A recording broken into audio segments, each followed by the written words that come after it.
Welcome back to the Asia Political Review. Today's topic, Vietnam. Specifically, why Vietnam is centralizing power. So the thing is, Vietnam is in the middle of a political reset.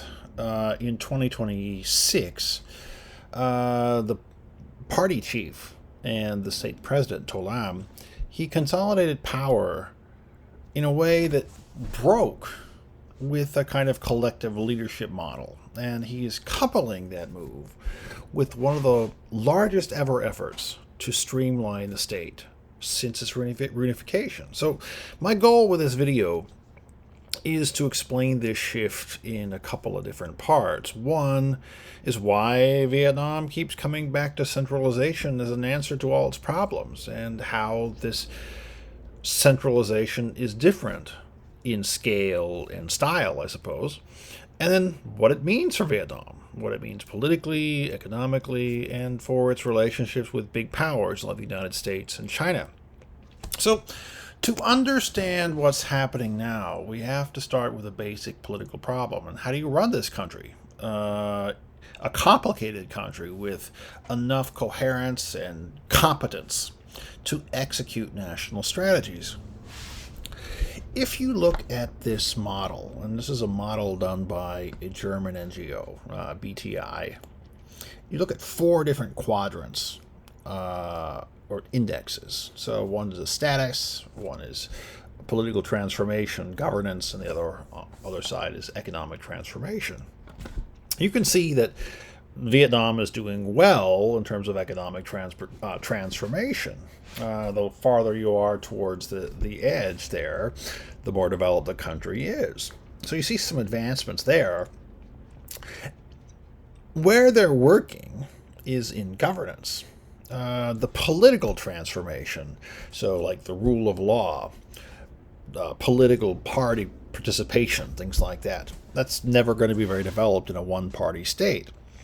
So that gets very, very low scores. But in terms of governance, particularly with regard to efficiency, centralization seems to be the answer.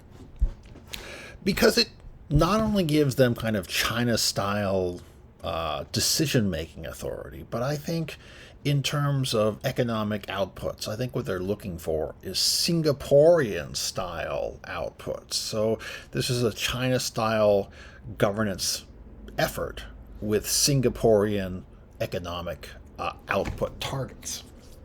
So centralization here is very, very attractive because it promotes speed and discipline, and a strong center can coordinate investment and push national priorities more effectively than a fragmented state can. But in Vietnam, I think that appeal has always been obvious. Local power, like village networks, village headmen, political elites, business clusters or elite clusters, they have been very resilient and even under nominal central control. And here's a couple of articles that help with this. The first one is that, look, for centuries, Vietnamese rulers have borrowed the language of a centralized state, maybe even meritocracies. And they have drawn on Confucian and other bureaucratic structures and traditions, while local communities and provincial interests still shaped how power actually worked. Colonial rule, particularly under the French, didn't fix any of this problem. So the French did what the French do, what colonial powers do. They focused on taxation, on security, on core export, on exploitative, extractive industries. They did not build an integrated state under control of Vietnamese society. So it left administrative capacity very, very thin and very, very unequal. So by the modern era, I think that Vietnam had this familiar pattern. It had a center that wanted very much to have more control, and it also had this local order that could still resist it. The later era, like wartime mobilization, It strengthened the state further, but it allowed localized control, improvised networks, cadres of village organizations to manipulate, to work. Why? Because they were effective during wartime. But these things didn't translate cleanly into peacetime bureaucracy or into long-term economic and political development. So what happened is, in this Doi Moi era, it made Vietnam stronger economically, but very, very complicated to manage, to govern. So Doi Moi opened the economy. It encouraged the open market. It attracted foreign investment, but it did not create a separation between the state and the market. So state agencies, state-owned enterprises, provincial authorities, politically connected actors all became market participants. So there was the blurring of the line between public authority and commercial activity. Many different actors inside the state benefit from the fragmentation that the center is now trying to reduce. So reform efforts have become mixed. I think they get mixed outcomes. The state becomes more sophisticated, but very much commercially entangled.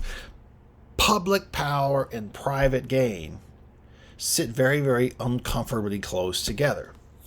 So fast forward to the mid-2020s, the system reaches a threshold where the old model of fragmented compromise is impossible to manage. So the Vietnamese leadership is now realizing that centralization is the answer, because it realizes the existing structures no longer match the pressures that the country is facing. The first pressure, I think, is developmental. Okay, it wants to change the model from this low-cost export model to a more advanced, complex stage of growth, such as better infrastructure, AI governance, infrastructure, green energy planning, digital capacity, and a tighter coordination between the national planning and execution at the local level. In this context, I think, fragmentation feels like a liability, because you have overlapping mandates and local bargaining that can turn policy ambition, as you see in climate change adaptation strategies, into political paralysis. Second, there's an external pressure, because the global economic environment is volatile. There's shifting trade rules, there's issues with supply chains, which Vietnam is very much caught up in, and there's this great power competition that plays out through such things as tariffs and technology controls. So Vietnam can't rely on cheap labor and openness as a simple formula for progress. It has to navigate a very politicized trade and access to markets and access technologies. So these pressures make centralization very, very attractive. Hey, it reduces the points of veto, it aligns ministries and provinces, and it accelerates decision-making pressures and decisions in ways that respond to shocks and execute strategies, surely, in their minds, more efficiently. So that's the backdrop for Tô Lam's rise and this reoccurring present reconstruction. But public investment shows how fragmentation can work in practice. There's a lot of people talking about fragmentation in Vietnam. I'm not the first. Instead of a national unified system, too many different projects are planned in isolation, And that generates inefficiency, and it erodes, I think, what you call a strategic focus. Well, there's a couple of examples that are really, really important here. The Ho Chi Minh relocation project a few years ago. It was a master plan to move all of these congested ports out of the city. It ran into resistance because different ports were controlled by different agencies and entities that did not want to cooperate. And the thing is that every single actor had enough power to block or stall the plan. But no central authority could force any kind of decisive resolution to the problem.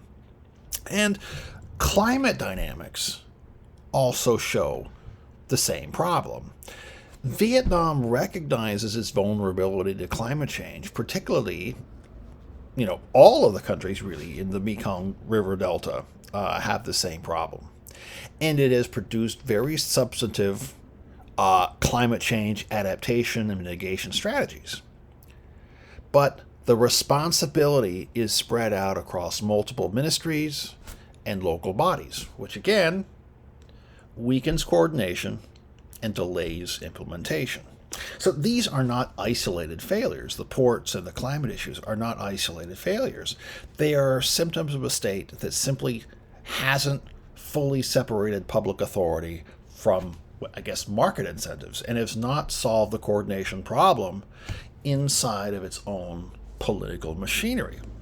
So for a leadership like Tô Lâm, who wants both growth and control, centralization looks like a cure-all. But what makes this year, and last year I suppose too, is distinctive is that because the top leadership has turned this diagnosis into explicit action. So he's abolished multiple ministries, he's centralized agencies, and he's created a reduction in the number of large positions, top-level positions from the state payroll. And this is one of the biggest administrative slimmings in the country's history, probably since reunification. And in a meeting he held earlier this month, in July, with government ministries, he ordered them to immediately remove obstacles to implementation, calling the problem weak execution, the bottleneck of all bottlenecks. And he tied this problem to a bold economic target, which is, hey, we are going to grow at a 10% clip for the next several years. So this begs the question about, well, not just why is it centralizing, but what problems might centralization, at least in Tô Lâm mind, fix? This contestation, this centralization, is being tested against an external deadline, and that's the US tariff regime. In February, the United States Supreme Court struck down Donald Trump's use of the International Emergency Economic Powers Act, which allowed him to impose these broad tariffs. Seeing that, Trump signed a law. It was a temporary 10% global tariff under a different statute. But those import tariffs are set to expire on the 24th of July, this month. This has already been ruled by analysts, by a lot of people, as unlawful. It's been ruled as unlawful by the International Court of Trade. And the duties are only collected under a stay while the administration appeals the process.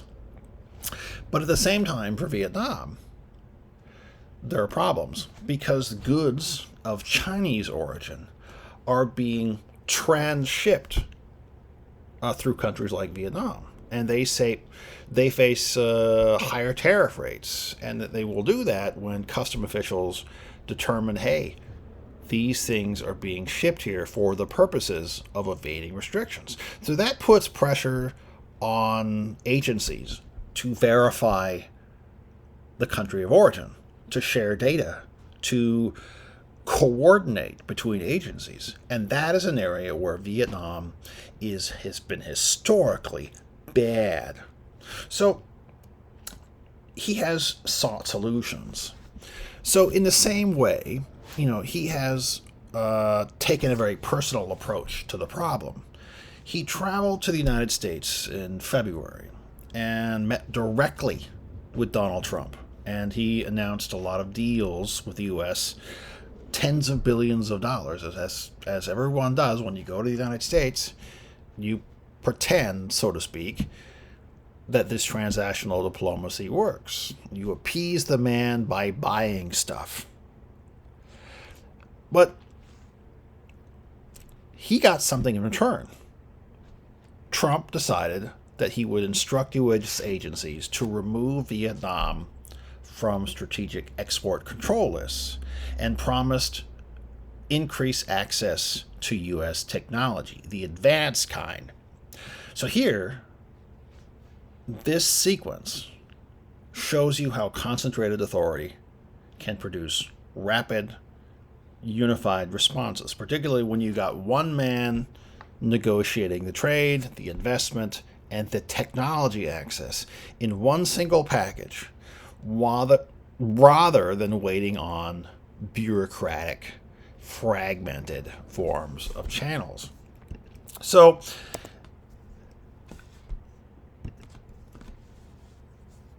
this guy was elected in April. He was already Secretary General of the Communist Party. Now he's the president of Vietnam for a 5-year term, state president. The decision collapsed a separation between the top leadership and the presidency, giving him this kind of China-style mandate. And it concentrates power in one man's hand. And I think this obviously increases the chances of greater authoritarianism. When you compare Hanoi to other Chinese states like China, it is moving toward a similar model to push through reforms, broaden, boost its influence with foreign leaders. And its own rhetoric about bottlenecks, about downsizing, and double-digit growth sound great. It looks like a development project. But the real dangers are, hey, this concentration of authority around one guy, one figure, raise questions. Where's the internal checks? Where's the possibility of dissent? And where's the balance between efficiency and accountability and transparency? So if you look ahead, yeah, okay, sure, the costs of weak coordination are likely to rise instead of fall. You see that in climate change, energy transition, and infrastructure. They're all going to require integrated planning and very, very high capacity administration. And that is where, yes, fragmentation will be expensive. And if Vietnam wants to move up the value chain, it needs a stronger base of independent domestic firms, not just state-linked players that work through political channels. Centralization can help because it disciplines the rents and it clears bottlenecks. Or it can deepen entanglement between political power and commercial advantage. So this external test, though, is very, very important. So look, why is it doing it now? The second half of this year, those 10% tariffs are going to expire. And there's so many unresolved legal challenges.